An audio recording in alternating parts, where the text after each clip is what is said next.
Kenapa ada orang tetap sesak setiap bulan walaupun gaji dia besar? Bila income naik, lifestyle pun turut naik sama. Akhirnya setiap bulan duit habis entah ke mana. Kebaikan rakyat Malaysia pula hanya menyimpan secara tetap untuk jangka masa pendek sebelum dikeluarkan semula pada hujung bulan. Setuju tak? Okey, so jadi apa solusi kita?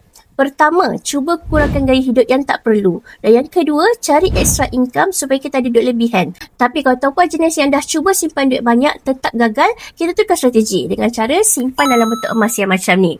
Simpanan emas dekat akaun Gap Public Gold sebenarnya sangat-sangatlah mudah, murah dan patuh syariah. Tuan-puan boleh mula menabung emas sendah RM100 sahaja. Yang paling bagus, terbit siap-siap setiap bulan supaya simpanan kita berjalan secara automatik.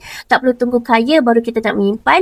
Mula dulu walaupun sedikit asalkan kita konsisten. Jadi bagi tuan-puan yang berminat untuk mulakan tabungan emas bersama Public Gold, boleh isi borang app dekat bawah tu untuk Fiza daftarkan akaun. Fiza akan tunjukkan cara terbaik dalam simpanan emas dan teruskan follow Fiza untuk dapatkan ilmu emas dan keuangan.